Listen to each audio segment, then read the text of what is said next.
অন্যায় চুপ করে যদি সহ্য করেন, অন্যায় যে করে আর অন্যায় যে সহে, দুজনই কি? দুজনই সমান পাপী। আপনাকে নিষেধ করতে হবে, অন্যায়ের বিরুদ্ধে আপনাকে কথা বলতে হবে। লূত আলাইহিস সালামের জামানায় যখন জমিনটাকে উল্টে দেওয়ার জন্য অর্ডার হলো, তখন ফেরেশতা বলছিল, আয় আল্লাহ, এই জমিনে তো একটা লোক আছে যে 30 বছর পর্যন্ত তোমার ইবাদত করেছে, সেই লোকটারে তো সরাবার ব্যাপারে তুমি কিছু বললা না। আল্লাহ রাব্বুল আলামিন বললেন, জমিনটা উল্টায়া ওর মাথায় আগে রাখো, রে শুদ্ধা জমিনটারে উল্টায় দাও। কারণ গোটা জাতি যখন আমার সঙ্গে নাফরমানি করছে, আমার নবীর সঙ্গে নাফরমানি করতেছে, তখন এরা কথা বলে নাই। এই লোক নিজের ইবাদত নিয়ে ব্যস্ত ছিল, নিজেকে জাহান্নাম থেকে বাঁচাবার চেষ্টা করেছে। গোটা জাতি জাহান্নামে যায়, সেজন্য ভুরুক্ষেপ করে নাই। হক কথা বলতেই হবে। হক যে বলবে না, হক থেকে যে চুপ থাকবে, সে হচ্ছে শয়তানুন আখরাস, বোবা শয়তান। রাসূলুল্লাহ হাদিসে বলেছেন, হক থেকে যে চুপ থাকে সেটা কি শয়তান? বোবা শয়তান। এখন আপনাকে বিপদ মুসিবত থেকে বাঁচার জন্য হকের দাওয়াত দিতে হবে, তা না হলে আল্লাহ পাক ক্ষমা করবেন না। না হক যখন সমাজে চলতে থাকে, হকের আওয়াজকে, একজনকে হলেও হকের আওয়াজ বুলন্দ করতে হবে। কোরআনে কারিমে রব্বুল আলামিন বলেন, ওয়াত্তাকু ফিতনাতান লা তুসিবান্নাল্লাযীনা যালামু মিনকুম খাসসা। সতর্ক থাকো, বেঁচে থাকো ওই সব বিপদ থেকে, মুসিবত থেকে, যেই বিপদ শুধুমাত্র বিপদের কারণ যারা, ওদের জন্যই নাজিল হবে না, বরং যারা সহ্য করে তাদের উপরও বিপদ আসবে। যারা বিপদের কারণ, গুনাহের কারণ, শুধু ওরাই ধ্বংস হবে না, যারা সহ্য করবে তাদেরকেও আযাবের মধ্যে নিপতিত হতে হবে। একটা দৃষ্টান্ত দিলে বুঝবেন। আপনার বাড়ির সামনে ড্রেনের ভিতরে বিড়াল মরে পড়েছে, কুকুর মরে পড়েছে, আপনি নাকে রুমাল দিয়ে যান, বাড়িওয়ালা ভালাইতেছে না, আপনিও ভালাবার চেষ্টা করতেছেন না। এখন এইটা পচে গলে দুর্গন্ধ হয়ে পরিবেশ নষ্ট করে দেবে। তখন এই মরা কুকুরটার দুর্গন্ধে শুধু বাড়িওয়ালাই অসুস্থ হবে না আশেপাশের লোকেরা অসুস্থ হবে? বলেন আপনারা, সবাই অসুস্থ হয়ে পড়বে। সুতরাং বাড়িওয়ালা যদি না ফেলায়, আপনার দায়িত্বে আপনাকে ফেলতে হবে। অন্যায় যেখানে উঠবে সেখানেই তাকে নির্মূল করতে হবে। এটা হলো উম্মতে মুহাম্মাদীর দায়িত্ব। আল্লাহ পাক এর জন্য বলেছেন, ওয়ালতাকুম মিনকুম উম্মাতুন ইয়াদউনা ইলাল খায়র ويأمرون بالمعروف وينهون عن المنكر وأولئك هم المفلحون। তোমাদের মধ্যে এমন কিছু লোক থাকা দরকার যারা মানুষকে কল্যাণের দিকে ডাকবে এবং অকল্যাণ থেকে মানুষকে ফিরাবে, কল্যাণের দিকে ডাকবে, হকের দিকে ডাকবে, নেক কাজের দিকে ডাকবে, মানুষকে ভালো কাজের দিকে ডাকবে। এরকম কিছু লোক তোমাদের মধ্যে হয়ে যাওয়া উচিত, তৈরি হওয়া উচিত, যারা হকের দাওয়াত নিয়ে তারা সমাজে বেরোবে। কারণ মুসলমানেরা হলো আমাদের সম্পর্কে আল্লাহ পাক বলেছেন, কুনতুম খায়রা উম্মাতিন উখরিজাত লিন-নাসি তা'মুরুনা বিল মা'রুফি ওয়া তানহাউনা আনিল মুনকার। তোমরা হচ্ছে শ্রেষ্ঠ জাতি। আমরা কি জাতি? আমরা যে শ্রেষ্ঠ জাতি সে কথা বলার মতো হিম্মত এখন আমাদের আর নাই, যার জন্য আপনারা আওয়াজ দিলেন যা শোনাই গেল। মুসলমানেরা কি জাতি? খায়রে উমাম, ইমামে আকওয়াম। পৃথিবীর ভিতরে সমস্ত জাতি সমূহের ভেতরে শ্রেষ্ঠ জাতি কারা? আরো জোরে বলুন। এ কথা কে বলেছেন? আল্লাহ পাক বলেছেন, তোমরা শ্রেষ্ঠ জাতি। তোমাদের দায়িত্ব হচ্ছে তা'মুরুনা বিল মা'রুফ ওয়া তানহাউনা আনিল মুনকার। তোমাদের দায়িত্ব হচ্ছে ভালো কাজের আদেশ করবে, অন্যায় কাজ থেকে মানুষদেরকে ফিরাবে। এটা হচ্ছে তোমাদের দায়িত্ব। এই দায়িত্ব যদি আমরা পালন করতাম তাহলে আমাদের সমাজের ভেতরে এই অন্যায় অসত্য টিকে থাকতে পারতো না। আমরা মানুষকে ভালো কাজের আদেশ দেই না। ভালো কাজের আদেশ দিতে হলে ক্ষমতায় থাকতে হয়। আদেশ আর অনুরোধ, এ দুটো কি এক জিনিস? আদেশ আর অনুরোধ দুটো কি এক জিনিস? আদেশ দিতে গেলে আদেশের জায়গায় পৌঁছাতে হয়। আদেশের জায়গায় না গিয়ে কাউকে হুকুম দেওয়া যায় না, অনুরোধ জানাতে হয়। গভর্নমেন্টের কাছে বিনীতভাবে অনুরোধ জানাই, সিনেমার অশ্লীলতার জ্বালায় টিকতে পারি না, রমজান মুবারক এসেছে, এই অশ্লীল সিনেমার ছবি নামায় ফেলা হোক, বিনীতভাবে অনুরোধ জানাই। এটা হলো অনুরোধ। আর আল্লাহ বলছেন ইসলামের ব্যাপারটা অনুরোধের ব্যাপার নয়, এটা হচ্ছে আদেশের ব্যাপার। ক্ষমতায় এমন লোক পাঠাতে হবে যে রমজান মাস এলে পরে অর্ডার দেবে, সিনেমার সমস্ত ছবি আর গান বন্ধ করে দাও। হোটেলের কোন দরজা খোলা থাকতে পারবে না, কোন খাবারের দোকান মুসলমানদের খোলা থাকতে পারবে না। এটা হচ্ছে অর্ডারের কাজ। তা'মুরুনা বিল মারুফ, আমর, হুকুম, অর্ডার। অনুরোধ করে হয় না, এটা আদেশ দেওয়ার মাকামে যেতে হয়। সেই আদেশের মাকামে আমরা কি যেতে পেরেছি? পারিনি। আমাদের অবস্থা হচ্ছে, মোল্লার দৌড় মসজিদ পর্যন্ত, এই কথাটা যে কে শুনাইছে আল্লাহই জানে। মোল্লা কো জো মিলা है मस्जिद में सजदे की इजाजत, मोल्ला को जो मिला है मस्जिद में सजदे की इजाजत, नालायक समझते हैं यही इस्लाम की आजाद। মৌলভী সাহেব মসজিদের ইমামতি পাইছেন আর মনে করেছেন যে আমি ইসলামের স্বাধীনতা পেয়ে গিয়েছি। ডিসি সাহেব যদি দাওয়াত দেয়, মন্ত্রী সাহেব যদি দাওয়াত দেয়, আনন্দে অস্থির হয়ে যায়। আরে বাপরে, ডিসি দাওয়াত দিছে, কি সোজা কথা, মরি কি বাঁচি, উঠি কি পড়ি। ওই জায়গা পার্লামেন্ট, সেক্রেটারিয়েট, বঙ্গভবন যেদিন কোরআনের দখলে আসবে, সেই দিন অর্ডার দিয়ে অন্যায়কে বন্ধ করা সম্ভব হবে।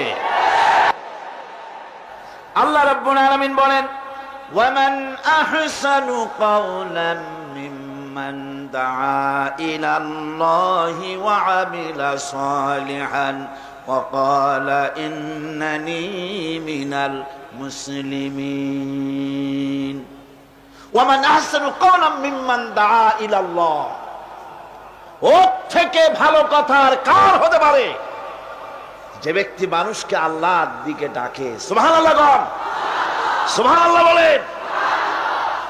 আল্লাহর দিকে যে ডাকে, সেই ওয়ামান দা ইলাইহি, হাদিস শরীফের ভিতরে আছে, মান ক্বালা বিহি সাদাকা।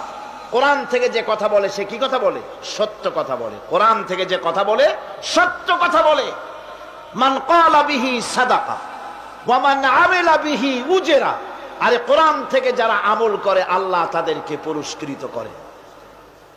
ওয়া মান হাকামা বিহি আদালা, কোরআন থেকে যে বিচার করে সেই জাস্টিস, ইনসাফ কায়েম করে। ওয়া মান দা ইলাইহি হুদিয়া ইলা সিরাতিল মুস্তাকিম। আর যারা কোরআনের দিকে দাওয়াত দেয়, তাদের দাওয়াতই সহজ সরল দাওয়াত। আওলাদের রাসূল আপনাদের সামনে কোরআনের দাওয়াত দিলেন, কোরআনের পক্ষে কাজ করুন, সবাই হাত উঁচু করে আপনারা সমর্থন দিয়েছেন। আমরাও অপেক্ষা করব এই সমর্থন আপনারা কতদিন বজায় রাখতে পারে।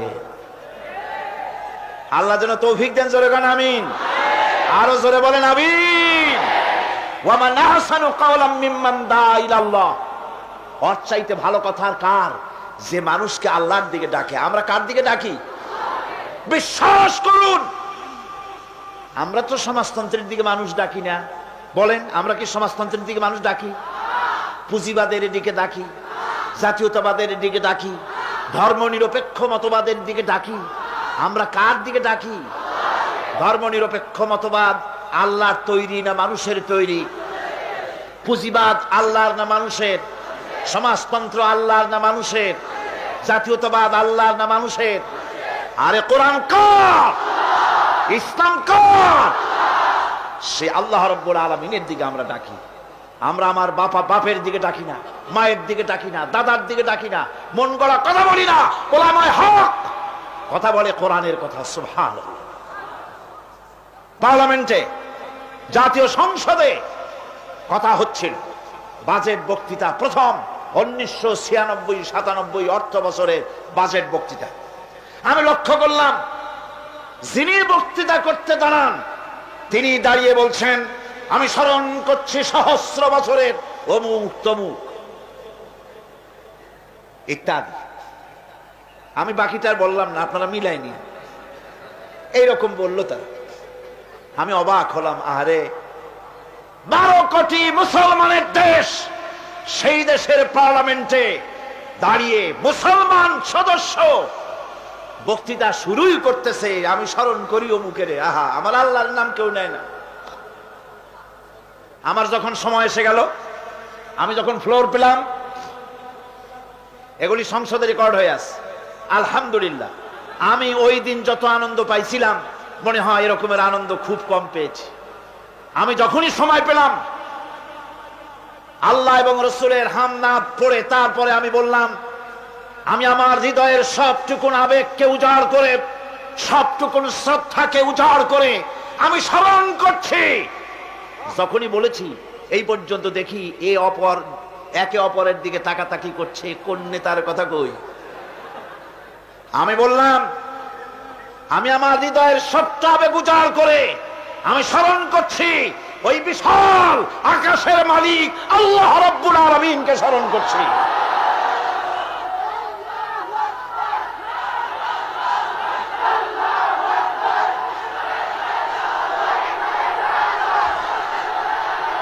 আমার বন্ধুগণ, মজা তো এখানেই, মজা তো এখানেই। আল্লাহর কথা বলায় যত মজা, এত মজা পৃথিবীতে আর কোথাও নাই। আমি নেতার প্রশংসা করব কখন? আমি তো আমার আল্লাহর প্রশংসা করি, শেষ করতে পারলাম না। আহা, আমার আল্লাহ কত বিরাট, কত বড়, কত মহান, কত আজিম। আল্লাহু আকবার, কত মহান তিনি। সেজন্য আমি বলি, ওই রকম রাজনৈতিক দল না করাই ভালো। যেই রাজনৈতিক দলে থাকলে আল্লাহু আকবার স্লোগান দেওয়া যায় না। মুসলমানের সন্তানেরা, তোমরা কথা বলতে পারো না, তোমাদের নেতাদেরকে জানাও, আমি মুসলমানের বাচ্চা, আমার গায়ে সূর্য সেনের এক ফোঁটা রক্ত নাই, আমার শরীরে রবীন্দ্রনাথের রক্ত নাই, আমার শরীরে খালিদ বিন ওয়ালিদের রক্ত প্রবাহিত, সালাউদ্দিন আইয়ুবীর রক্ত প্রবাহিত, শহীদ তিতুমীরের রক্ত প্রবাহিত। সুতরাং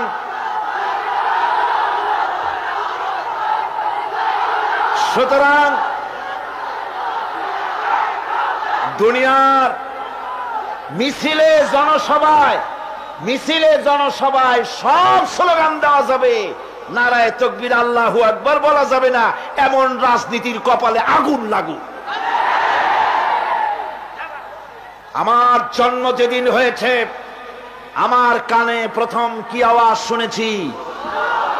চিল্লায় বলতে হবে, কি শুনেছি? আমার আজানের প্রথম শব্দ কি? আমার ইকামতের প্রথম শব্দ কি? আমার নামাজের প্রথম শব্দ কি? আমার জীবনের শেষ নামাজ জানাজার প্রথম শব্দ কি? শেষ শব্দ কি?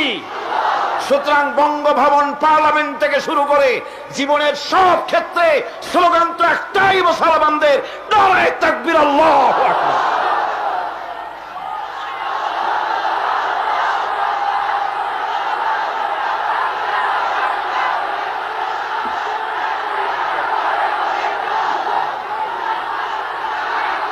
বন্ধুগণ, ওয়ামান আহসানু কাওলাম মিম্মান দাআ ইলাল্লাহ, ওয়ামান আহসানু কাওলাম মিম্মান দাআ ইলাল্লাহ।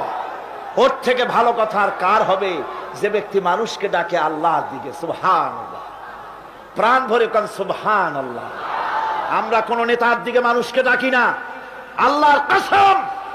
আমরা কোন মানুষের পূজা করি না, কোন ব্যক্তির পূজা করি না, কোন নেতার পূজা করি না, কোন নেতার দিকে মানুষকে আকর্ষিত করি না। আমরা মানুষকে ডাকি আল্লাহর দিকে, আর ডাকি বিশ্ব নবী সৈয়দুল মুরসালিন আশরাফুল আম্বিয়া রাহমাতুল লিল আলামিন জনাবে মুহাম্মদুর রাসূলুল্লাহ সাল্লাল্লাহু আলাইহি সাল্লামের দিকে মানুষদেরকে ডাকি। ওয়ামান আহসানু কাওলাম মিম্মান দাআ ইলাল্লাহ। ওর থেকে ভালো কথা আর কার হবে যে মানুষকে আল্লাহর দিকে ডাকে। ওয়া আমিলা সালিহান, আর এরপরে সে নেক কাজ করে, সৎ কাজ করে। ওয়াকালা ইন্নানি মিনাল মুসলিমিন, আর আমি হচ্ছি মুসলমানদের একজন। আমি মুসলমান তা বলছে না, কিন্তু কি বলছে? আমি মুসলমানদের একজন। এই আয়াত নাজিল হলো কখন? যখন মক্কায় মুসলমানদের উপরে অত্যাচারের স্টিম রোলার চালানো হচ্ছে। মুসলমানদেরকে চিৎ করে শোয়াইয়া আগুনের উপরে চিৎ করে শোইয়েছে। আগুনের আংটা আগুনের উপরে চিৎ করে শুইয়ে দিয়ে বুকের উপরে পাথর চাপা দিয়ে রাখা হয়েছে। হযরতে খুবাইব রাদিয়াল্লাহু তাআলা আনহুকে খালি গায়ে দেখে একদিন হযরত ওমর বলেছিলেন, খুবাইব, তোমার পিঠের এমন অবস্থা কেন? কোমরটা এরকম চিকুন, পিঠের ভিতরে এত বড় বড় গর্ত কেন? তিনি বললেন, ওমর ভাই, তোমার কি মনে নাই ইসলাম কবুল করার অপরাধে কাফির বেঈমানেরা আমাকে মারধর করেছে, না খাওয়ায় রেখেছে।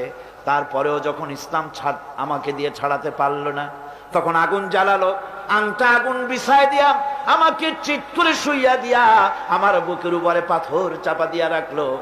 আগুন পুড়ে পুড়ে গোশতের মধ্যে ঢুকলো, গায়ের রক্ত আর চর্বি গলে গলে আগুনগুলো নিভে গেল। সেই যে পিঠের ভিতরে গর্ত হয়েছে, আজও পর্যন্ত পিঠের গর্ত মুছে যায় নাই। আল্লাহ পাক বলছেন, ওয়াকালা ইন্নানি মিনাল মুসলিমিন। ওই সাহাবীরা যখন নিজেকে মুসলমান বলে পরিচয় দেওয়ার অর্থই হলো সিংহ, ব্যাঘ্র, হিংস্র প্রাণীর সামনে নিজেকে সুপর্দ করে দেওয়া, সেই পজিশনে, ওই প্রেক্ষাপটে মুসলমানরা বলতেছে, ইন্নানি মিনাল মুসলিমিন, যে মুসলমান গুলারে তোমরা পিটাও, আমি ওদের একজন মুসলমান। কত বড় সাহসের কথা! যাদেরকে মারতেছো, পিটাইতেছো, আগুনের উপরে রাখতেছো, আমি তাদেরই একজন মুসলমান। সুবহানাল্লাহ।